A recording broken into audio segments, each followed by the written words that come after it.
പെൺകുഞ്ഞിനെ കൊണ്ടങ്ങൂ പറക്കുമ്പോൾ കുട്ടിയെന്നതേ ഭാഗി വീണുപോയതങ്ങൊരു മണനെ ചേട്ടനല്ലേ പണിയെ പതിക്കുന്നു സന്ധ്യകർമ്മം ചെയ്യുമ്പോൾ. അത് അങ്ങനെ ഇയാളുടെ കയ്യിലായി ഒരു സന്ധ്യകർമ്മം ചെയ്തുകൊണ്ടിരുന്നതല്ല ഈ എലി വന്ന് വീഴുന്നത്. ഈ മൂഷികൾ എലിയല്ലോ വീണ് അങ്ങനെ അതൊക്കെ അപ്പോൾ ഞാനാണ് അങ്ങനെ അതിനെ കേട്ടുകൊണ്ട് ഭാര്യയ്ക്ക് ദാനം കൊടുത്തു. അതിനെ അങ്ങ് വളർത്തി. ഒടുവിൽ സന്ധ്യാകർമ്മം ചെയ്യുമ്പോൾ തന്നുടേതാവോ ബലം തന്നുടേതാവോ ഭാര്യയായി കൊടുത്തു. അങ്ങനെ ഈ ഭാര്യ ഇതിനെ വളർത്തി കല്യാണം പ്രായമായി. എനിക്ക് കല്യാണം പ്രായമായി ഇതിന് കല്യാണം കഴിപ്പിക്കണ്ട. ഇയാൾ നടക്കുക മുനി. ആദ്യം പരമേശ്വരൻ്റെ അവിടെ ചെന്നു. വിദ്യയും പ്രഭുത്വവും പുത്രിയെ വിദ്യയും പ്രഭുത്വവും പഠിത്തമുള്ളവനെ എൻ്റെ കൊച്ചിനെ കൊടുക്കത്തുള്ളൂ, അല്ലാതെ അങ്ങനായി. പിന്നെ സൂര്യദേവൻ്റെ അവിടെ പോയി. അവിടെ ചെന്നപ്പോഴോ എനിക്ക് വേണ്ട എനിക്ക് വാരി കൊടുത്തു. ശിവൻ്റെ അവിടെ പോയി, അവിടെ ഒക്കത്തില്ല. പിന്നെ അങ്ങനെ ഓരോരുത്തരുടെ അവിടെ പോയി വലിയ അവരെല്ലാം താഴെ നിന്ന് വിട്ടു.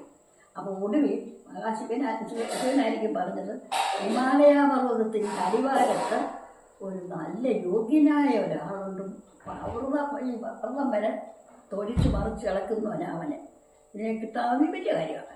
അയാൾ അവിടെ പോയി. അവിടെ ചെന്നപ്പോൾ മുട്ടൊരു ആളല്ലേ ഉണ്ടാണ് ഈ പാർവതം തുറന്ന് നടക്കുന്നത്. അവനുമായിട്ട് കല്യാണം ഒന്ന് നടത്തി കൊടുത്തു.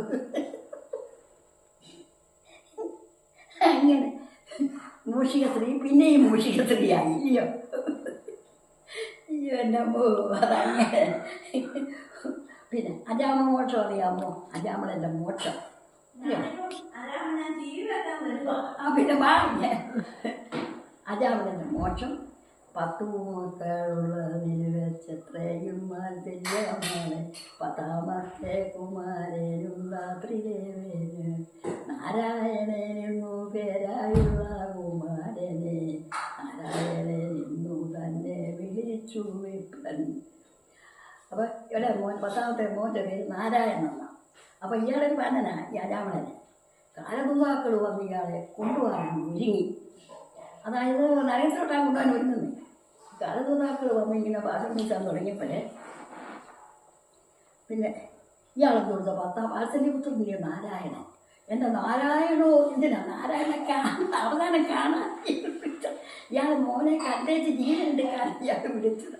അത് ഞാൻ പറയും. പിന്നെ പിള്ളേർക്ക് പല നാരായണനോ കേശവനോ പേരിട്ടോ എന്തുവാ അവസാനം വിളിക്കുമ്പോഴേ പല ദൂതാക്കളൊക്കെ വന്ന് ഇട്ടേച്ച് കൂടി ഇവർ ഇട്ടേച്ച് കൂടി ഒടിയണം.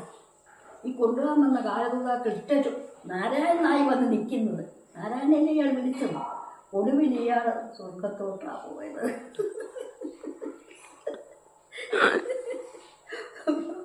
അങ്ങനെ ഒരു കാലം ഇതെല്ലാം ഞങ്ങൾ പുസ്തകത്തിൽ പഠിച്ചാ, അല്ലാതെ ഞങ്ങൾ ചുമ്മാ പഠിച്ചതല്ല. അങ്ങനെ